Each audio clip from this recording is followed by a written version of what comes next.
అనేక గాడులు చేసి ప్రజల్ని మోసం చేసి సింగపూర్ అంటే సింగపూర్ వెళ్ళారు, వచ్చారు, అద్దంకి సింగడి వెళ్ళి అద్దంకి వెళ్ళి వచ్చినట్టుగా సింగడి వెళ్ళారు. ఒక విహారయాత్రలాగా సింగపూరు మొత్తాన్ని చూసి వచ్చిన సంగతి మనం అందరం చూస్తున్నాం. పత్రికల్లో ఏం చూసి వచ్చారో నేను ప్రత్యేకంగా చెప్పాల్సిన అవసరం లేదు. వివిధ పత్రికల్లో వారి ఫోటోలు వారి వ్యవహారాలు మనం చూస్తున్నాం.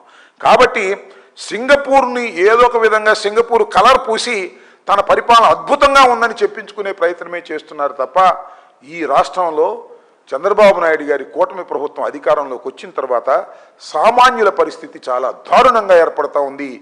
వైద్యం లేక, బళ్ళు లేక, ఆరోగ్యం లేక సతమతమవుతున్నటువంటి ప్రజానీకాన్ని చంద్రబాబు నాయుడు గారు పట్టించుకోకుండా ఏదేదో కార్యక్రమాలు, పిచ్చి కార్యక్రమాలు చేసేటువంటి కార్యక్రమం చేస్తూ డప్పు కొట్టుకునే కార్యక్రమం.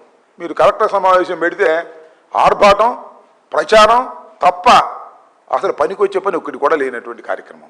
సింగపూర్ వెళ్ళినా కూడా అంతే ఆర్భాటం. వారికి ఉన్నాయి పత్రికలు, 5-6 పత్రికలు, 2-3 పత్రికలు రోజు ఫ్రంట్ పేజీలో సింగపూర్ పర్యటన గురించో, కలెక్టర్ సమావేశం గురించో, చంద్రబాబు నాయుడు గారి గొప్పతనం గురించో రాసుకుని సంతోషపడటం తప్ప ప్రజానీకానికి కనీసం పనికొచ్చేటటువంటి కార్యక్రమాలు చేయలేదు. ఒక్కటంటే ఒక్క సంస్కరణ కూడా పరిపాలనలో తీసుకురానటువంటి చంద్రబాబు నాయుడు గారి 2 సంవత్సరాల పరిపాలన చాలా లోపభూయిష్టంగా ఉందని ఈ సందర్భంగా చెప్పదలుచుకున్నాను.